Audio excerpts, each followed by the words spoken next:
দিন দিন উত্তপ্ত হচ্ছে মধ্যপ্রাচ্য।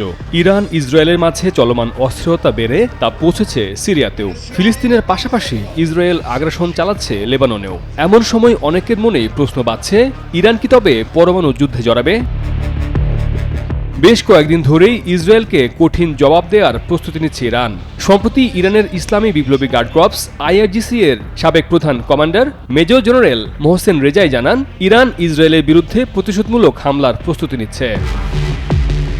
ইরানের কিছু সামরিক ঘাঁটিতে সাম্প্রতিক ইসরায়েলের বিমান হামলার কথা উল্লেখ করে সাবেক IRGC প্রধান কমান্ডার এবং এক্সপিডিয়েন্সি কাউন্সিলের বর্তমান সদস্য মোহসেন রেজাই বলেন, আমরা ট্রু প্রমিস 3 জন্য প্রস্তুতি নিচ্ছি।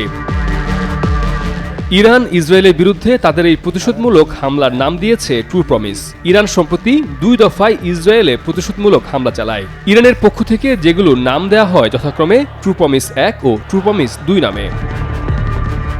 মোহসেন রেজাই বলেন, একটা কথা মনে রাখা উচিত, ইসরায়েল যদি ইরানের সাথে যুদ্ধে জড়াতে চায় তবে আমরা তাদেরকেও কোনো ছাড় দেব না।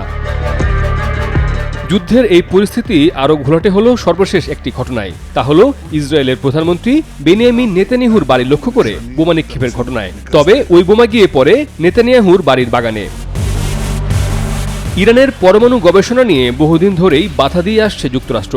তবে সেই বাধাকে উপেক্ষা করে ইরান তাদের পারমাণবিক কার্যক্রম ঠিকই চালিয়ে আসছিল বলে বারবার জানিয়েছে যুক্তরাষ্ট্র। ইরান কি পারমাণবিক যুদ্ধে জড়াবে? এই প্রশ্ন যখন ঘুরপাক খাচ্ছে অনেকের মনে, তখন ইরান জানালো ইউরোপীয় দেশগুলোর সঙ্গে শীঘ্রই পরমাণু কর্মসূচি চুক্তি নিয়ে পুনরায় আলোচনা শুরু করবে দেশটি। ইরানের পররাষ্ট্রমন্ত্রী আব্বাস আরাকচি বলেন, এখন ইউরোপীয় দেশগুলো আলোচনা পুনরায় শুরু করার আগ্রহ প্রকাশ করেছে। আমরাও সম্ভবত শীঘ্রই তাদের সঙ্গে কাজ শুরু করব।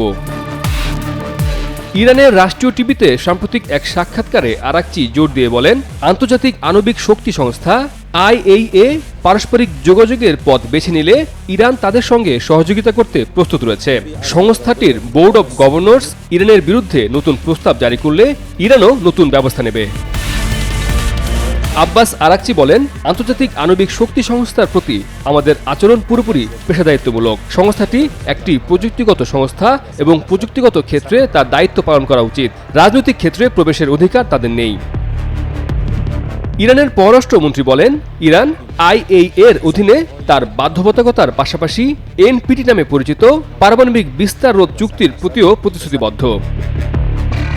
আরাকচি বলেন, পরমাণু সমঝোতা থেকে যুক্তরাষ্ট্রের বেরিয়ে যাওয়ার ক্ষতিপূরণ দিতে ইউরোপের ব্যর্থতার প্রতিক্রিয়ায় ইরান 2015 সালের পরমাণু চুক্তির অঙ্গীকার স্থগিত করেছে।